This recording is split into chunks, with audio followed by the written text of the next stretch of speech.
If you're pressed for time, but you want to prepare a lovely plated dessert, I've got the recipe for you. My strawberry mascarpone Napoleons. Layers of puff pastry with my easy to make mascarpone mousse, fresh berries in season. Oh, assembled together last minute, you will look like a hero at your next dinner party. Stay with me, I'm making strawberry mascarpone Napoleons. A millefeuille and a Napoleon are virtually the same thing. They're made of the same components, puff pastry, a cream filling, often some other flavor elements or fruit. Where a millefeuille is assembled ahead of time and then portioned, a Napoleon, you make the components ahead of time and assemble it last minute. Gives you a lot of creative freedom. I'm gonna focus on the puff pastry first. So this puff pastry is not quite a complete square, but that's okay. I'm cutting rectangle portions from it. This is an all butter puff pastry, which if puff pastry is a star element of the dessert, make sure it's a good puff pastry. I do have a recipe right here for homemade puff pastry, but give yourself a few days to make it and have it in the freezer or fridge on hand. So to get my 8 portions, my 8 rectangle pieces, I'm gonna cut this in half. And then it's just easier to rotate.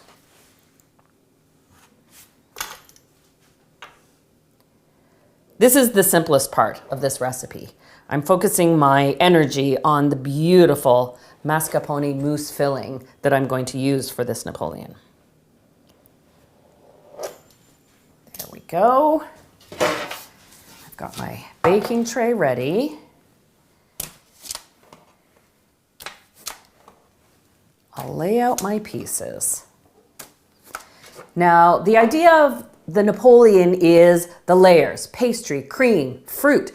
And to do this, I want each portion of puff pastry to bake up as high as it can. So I'm not going to dock it with a fork, which might actually lower its volume when the puff pastry bakes.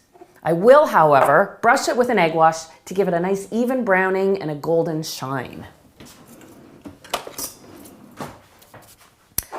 For my egg wash, I've just taken a whole egg and whisked it with a tablespoon of cool water.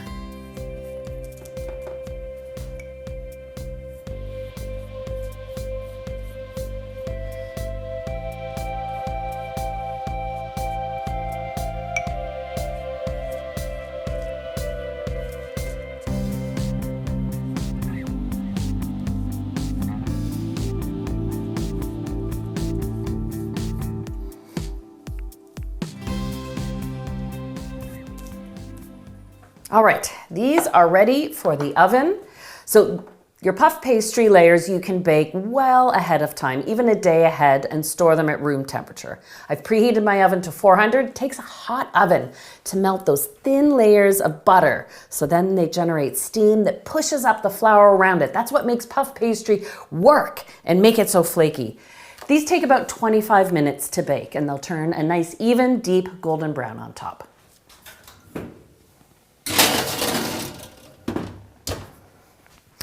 While those bake, I can prepare the mascarpone mousse, because that's another great make-ahead element of these Napoleons.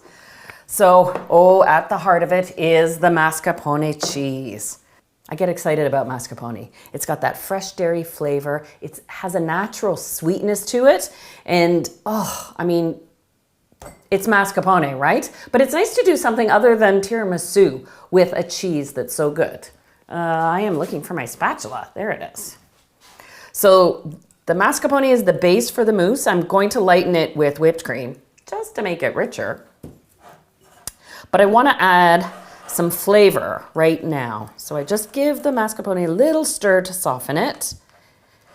And now I'll sweeten it with just a little icing sugar.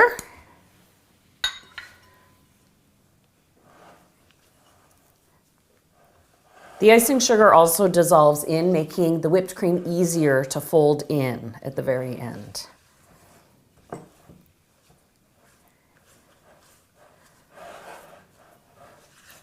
The cheese gets a bit of a glossiness to it. There we go.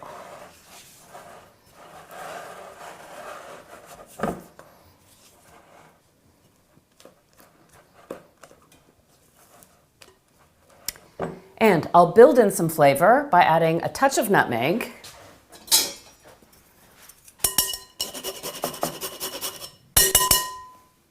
and some lemon zest.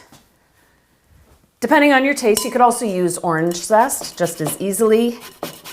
And it might depend on what fruit you're pairing with your Napoleon. I'm featuring strawberry, so I love that combo of the strawberry and the lemon. Get a little more lemon in there.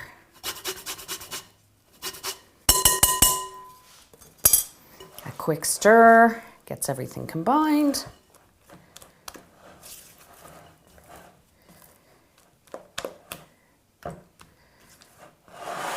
And now I'll whip my cream. So I've got 1 cup of whipping cream.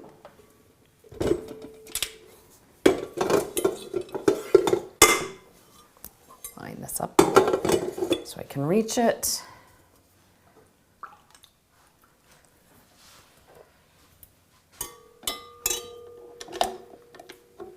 Of course, electric beaters works just fine.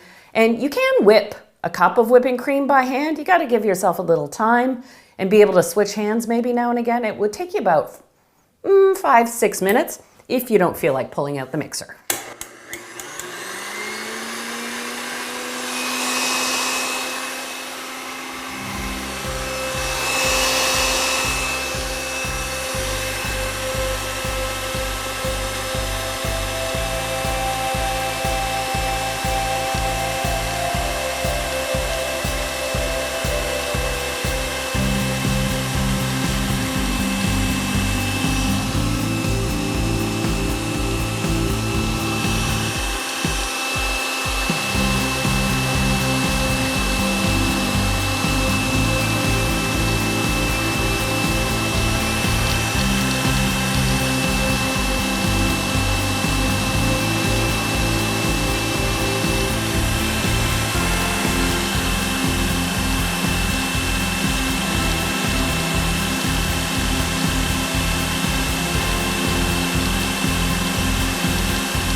Here's a great little tip for you.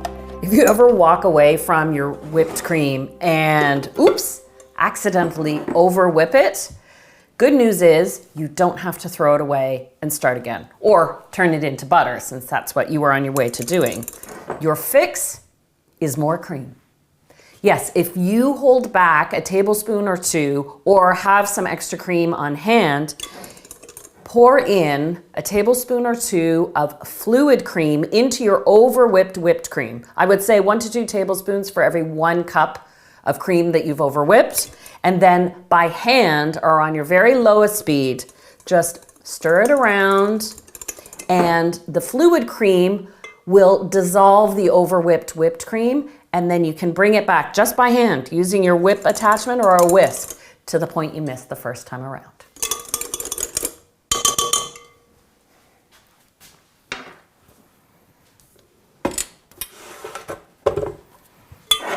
I'll add a little of the whipped cream just to lighten the base.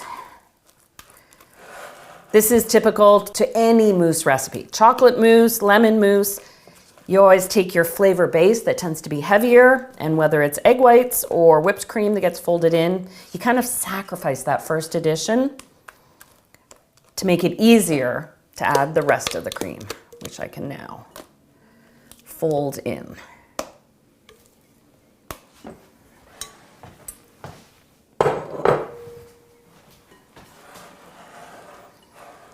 And I'm gentle at this point because I've got such rich cheese, the mascarpone at the base, and I'm adding whipped cream. I don't want to whisk it too vigorously and then separate it. Oh, beautiful. Soft and smooth.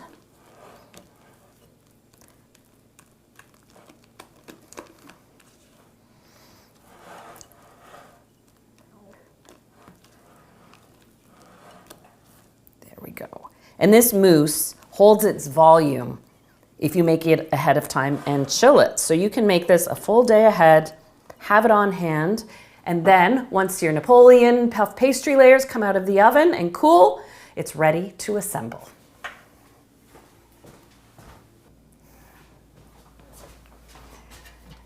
All right, the puff pastry is baked and cooled. We've got our chilled mascarpone mousse, strawberries, some pistachio for garnish. Now it's time to assemble, and this really takes no time at all. What I like to do is split the pastry. I'm gonna move my full tray out of the way.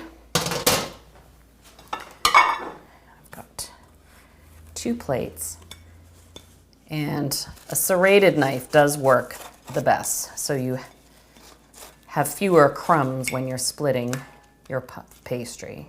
Like so. I'll put this off to the side.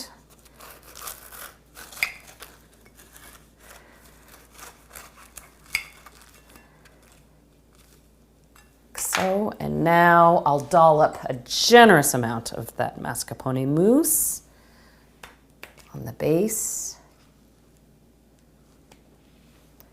I'm going freeform, and that is the design of a Napoleon. It's not precise and squared off like a millefeuille, even though all the elements are there.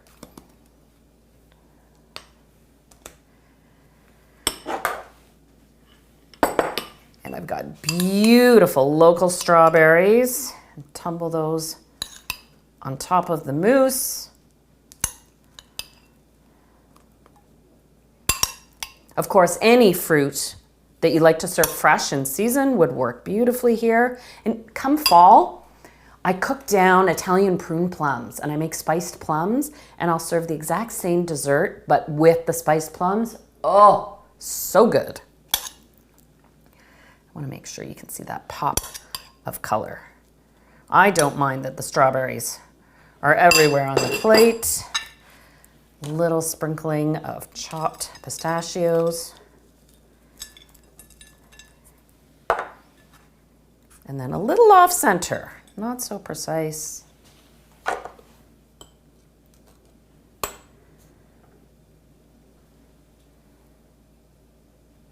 And wow, I know you're such keen bakers that you could have come up with this combination itself, but I wanted to share with you a recipe that is so easy. Sometimes I get into elaborate preparations when we can pull it back and appreciate that you've got the crunch of the pastry, the creaminess of the mousse, the tartness and sweetness of the fruit that make this a perfectly balanced, yet amazingly simple dessert to make. I hope you'll give it a try. Great when you're pressed for time. And it is just so delicious. I thank you for joining me. I'll see you again for another delicious bake-along recipe.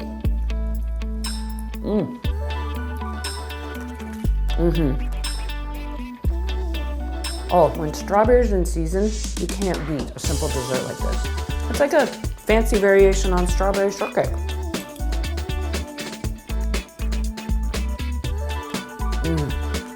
Bye, everyone.